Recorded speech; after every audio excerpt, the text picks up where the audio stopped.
Ini tadi pertama, proper merupakan sarana pencegahan kerusakan dan pencegahan pencemaran lingkungan hidup sesuai Undang-Undang 32 ya. Kemudian landasan hukumnya adalah Undang-Undang 32 2009 dan Permen LH 3 2014. Memang ada yang baru ya 2020, tapi kelihatannya saya belum menemukan yang sudah disahkannya.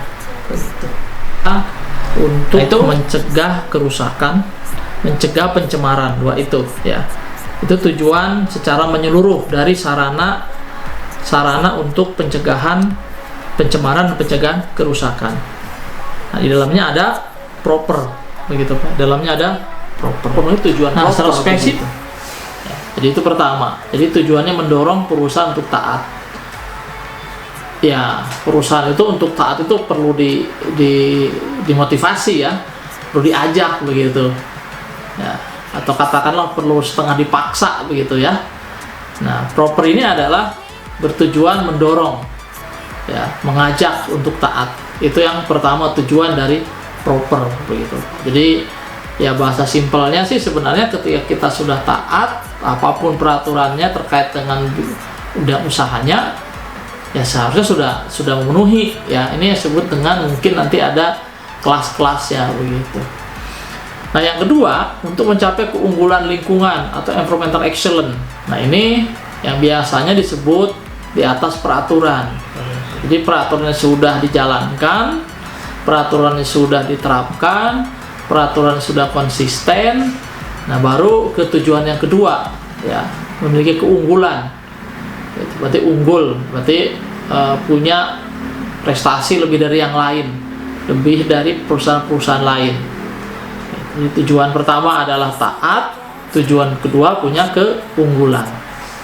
Nah, kalau taat ya ikutin saja peraturan-peraturan yang memang terkait dengan usaha atau jenis usahanya. Kalau dia perusahaan perkebunan ya ikuti aja peraturan-peraturan lingkungan hidup terkait perkebunan. Kalau dia perusahaan kehutanan, ikutin saja peraturan-peraturan lingkungan hidup terkait dengan pengolahan hutan. Kalau dia pabrik kimia, ikutin saja peraturan-peraturan yang terkait dengan pengolahan pabriknya, itu menerapkan prinsip-prinsip pembangunan berkelanjutan. Nah, ini perlu dicek lagi, perlu dibaca lagi apa itu pembangunan berkelanjutan. Yang kedua, penerapan sistem manajemen lingkungan. Nah, jadi sebab ketika kita menerapkan sistem manajemen lingkungan, ini sudah menjadi modal awal bahwa kita melebihi peraturan, bahwa kemungkinan akan memiliki keunggulan secara lingkungan hidup, secara pengelolaan lingkungan hidup. Jadi kalau perusahaan itu menerapkan ISO 14001 atau sistem manajemen lingkungan, berarti dia sudah mematuhi peraturan, karena sistem manajemen lingkungan itu di atas peraturan. Yang berikutnya yang bisa dilakukan untuk mencapai environmental excellence adalah dengan 3R, reuse, reduce, recycle. Ini yang minimalnya ya. Begitu, ini yang minimalnya. Bagaimana kita menggunakan kembali bahan baku, menggunakan kembali peralatan, menggunakan kembali produk-produk atau menggunakan kembali sisa-sisa ya untuk menjadi bagian dari proses. Kedua, reduce ya, kita tinggal mengurangi limbah ya, mengurangi kotoran-kotoran gitu, mengurangi sisa. Recycle, nah ini berarti mengolah. Jadi ini yang ketiga. Yang keempat, efisiensi energi. Nah, jadi harusnya ada aktivitas, ada program, ada kegiatan-kegiatan, ada proses-proses yang semakin menurunkan tingkat penggunaan energi. Ya, paling tidak energi listrik. Ya, energi listrik digunakan, tetapi semakin hari semakin efisien. Artinya bahan bakunya semakin rendah. Atau kemudian dari sisi penggunaan energi yang tidak terbarukan atau energi dari fosil itu semakin rendah. Berita konservasi sumber daya alam, nah, berarti kita ikut menjaga, ikut memelihara, ikut melindungi sumber daya alam. Jadi kalau dia pertambangan, sumber daya alam yang ada di situ apa? Sumber daya alam itu misalnya air, sumber daya alam itu misalnya flora, fauna, ya tanah, itu sumber daya alam. Kayu, nah itu sumber daya alam. Bagaimana itu dijaga? Ya, itu dijaga di situ. Bagaimana itu dilindungi? Nah, ini adalah jika ini tercapai, ya berarti tercapailah tujuan keunggulan lingkungan. Nah, berikutnya terakhir ini terkait dengan sosial. Jadi pelaksanaan bisnis yang beretika serta bertanggung jawab terhadap masyarakat melalui program pengembangan masyarakat. Nah, yang terutama yang terakhir ini batasan aktivitasnya sangat beragam ya. Nanti ada teknik-tekniknya, yang paling minimal adalah bahasa simpelnya cocok dengan lingkungan sekitarnya, cocok dengan masyarakatnya begitu. Ya, beretika berarti tidak melanggar ketentuan-ketentuan pemerintah terkait dengan penyuapan, terkait dengan praktek-praktek penggelapan. Bertanggung jawab terhadap masyarakat berarti kita memberikan manfaat kepada masyarakat. Nah, ini nanti coba saya berikan beberapa contoh juga. Kalau memang Bapak Ibu mau, nanti ada beberapa file yang pernah saya baca, pernah saya ikutin di beberapa pertemuan, beberapa training ya, contoh-contoh tempat lain bisa nanti dibaca-baca. Jadi ini tujuan dari proper adalah mengajak, mendorong, memotivasi taat. Ya sebenarnya sih kalau sebuah perusahaan di Indonesia harusnya sudah otomatis taat ya gitu kan. Nah, tapi mungkin perlu media lain, perlu upaya lain, ada upaya mendorong. Yang kedua, organisasinya kemudian setelah taat dia unggul ya, artinya melebihi yang ditetapkan oleh aturan. Nah, ini cara unggulnya kurang lebih ada 6 langkah ya, cara unggul ada 6 langkah. Nah, di sekarang hanya satu hari ya, hanya berbicara tentang peraturan dulu ya. Biasanya kalau ingin terkait dengan yang excellent itu kita perlu 1 hari lagi. Ini kenapa dipotong-potong ya, biar menarik Pak begitu ya. Nah, sekarang untuk proper tadi secara tujuan, nah secara pengertian dan maksud ini bukan pengganti. Jadi bukan pengganti yang tadi kan sudah ada sarana ya dari A sampai M, ini bukan pengganti. Ya, tapi ini adalah di bawah ini komplementer atau tambahan. Jadi yang sudah ada ya, instrumen penaatan sudah ada, penegakan hukum baik perdata pidana itu tetap aja dijalankan. Jadi bukan berarti secara proper yang lainnya tidak dilakukan, tidak, tetap dilakukan. Jadi ini sekali lagi sebagai lebih kepada memotivasi atau pendorong tadi. Ini komplementer ya, bersinergi dengan instrumen penataan lainnya. Tadi kan ada baku mutu, ada kawasan, ada AMDAL, UKL ya, gitu kan. Ada kajian lingkungan hidup ya, ada penaatan hukum ya, ada audit lingkungan. Nah, ini proper adalah pelengkap ya, saling melengkapi, bersinergi. Jadi kalau bahasa simpel saya sih, proper ini adalah gabungan dari sarana-sarana lain digabungkan di sini. Di sini adalah upaya penilaiannya, di sini adalah upaya penampilannya lah begitu.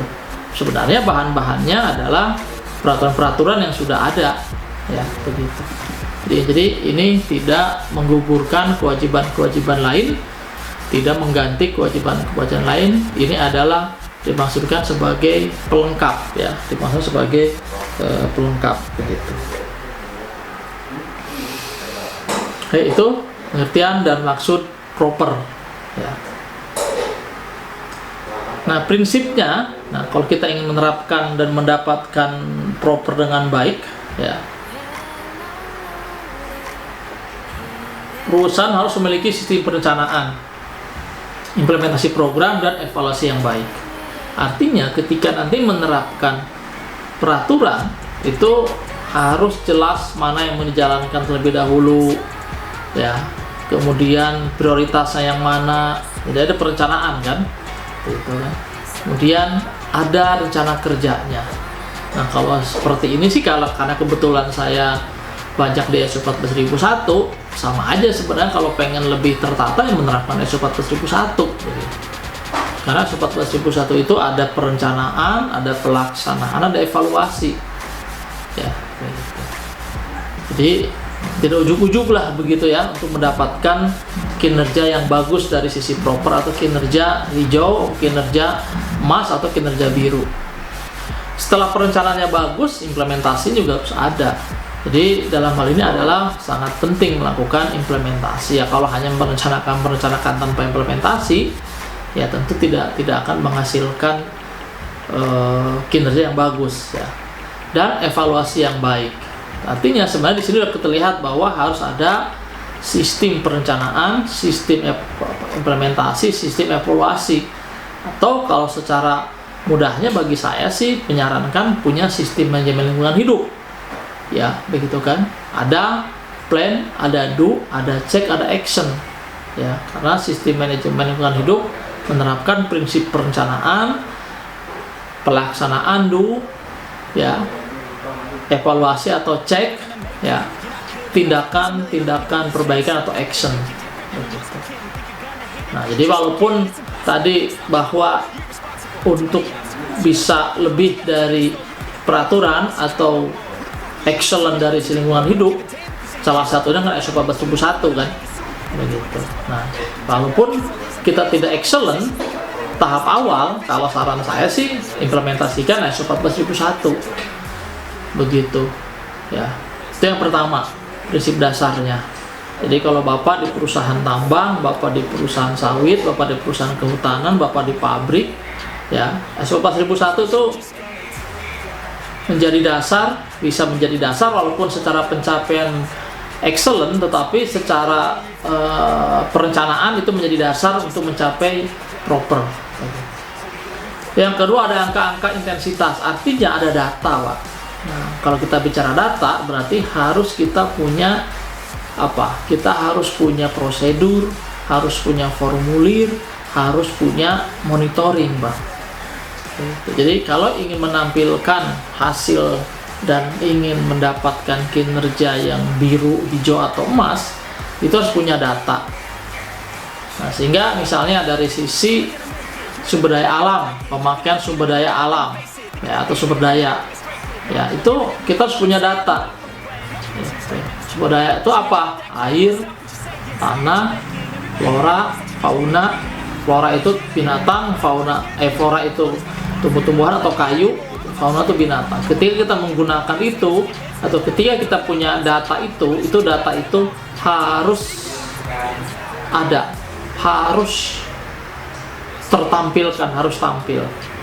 Jadi ada angka-angka pengertian, ada data-data intensitas, atau intensitas itu penggunaan atau kedalaman, ya. Efisiensi energi, nah itu pun kita harus punya data-data,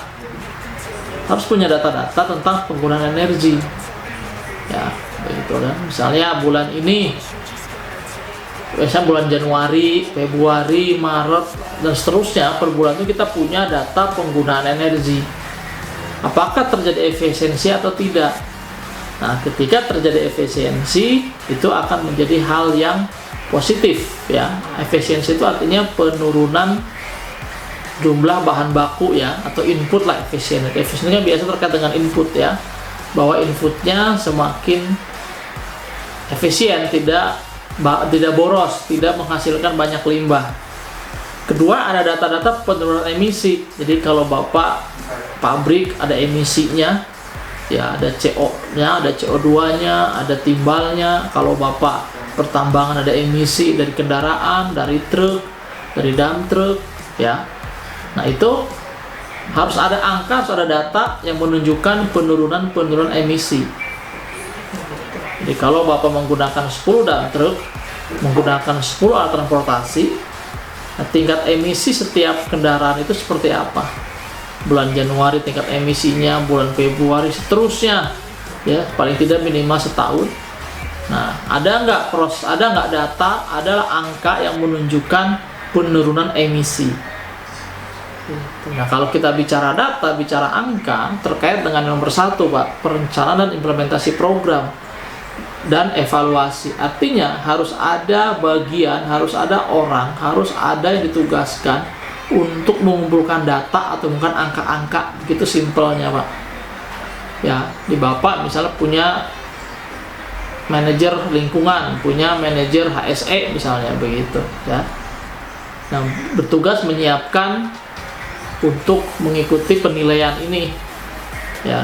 Nah, itu harus ada.